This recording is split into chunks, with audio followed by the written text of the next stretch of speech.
L'amour est dans le pré 2023, pourquoi casting comporte si peu de femmes?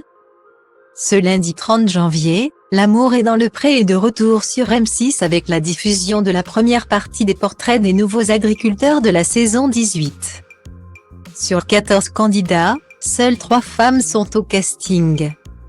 C'est reparti pour L'amour est dans le pré.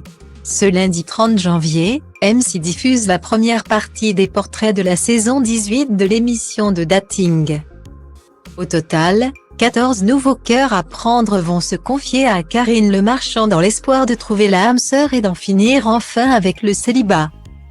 Et cette édition promet encore une fois un défilé d'agriculteurs aux histoires plus touchantes les unes que les autres à l'image de Roméo. Un producteur de forage de 46 ans qui a dû tout réapprendre après un grave accident de voiture.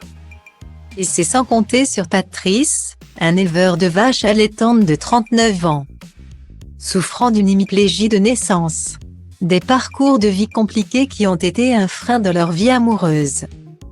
Mais si les présentations des nouveaux candidats risquent bien de mettre la larme à l'œil des téléspectateurs, ils vont aussi attirer l'attention pour un détail, la sous-représentation des femmes dans cette nouvelle promotion.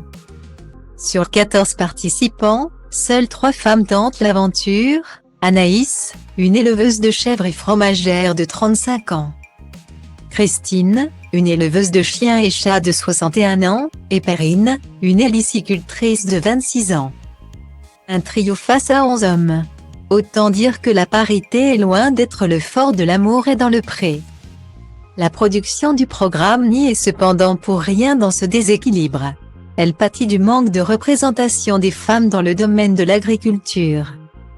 Il y a moins d'agricultrices en France, donc proportionnellement moins de postulantes et moins de femmes au casting. On passe de 2 à 4 selon les saisons pour coller proportionnellement au nombre de candidatures reçues.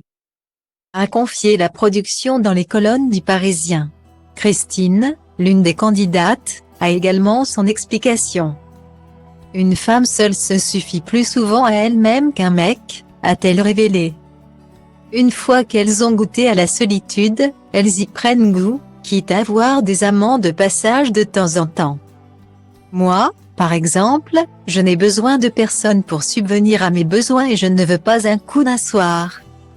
Je souhaite me réveiller le matin avec l'amour de quelqu'un. Les femmes ont aussi peut-être plus peur du regard des gens. Voilà pourquoi elles osent moins. Mais moi, à 60 balais, je ne vais pas m'enquiquiner l'existence. Elle va cependant tout faire pour obtenir le plus de courriers.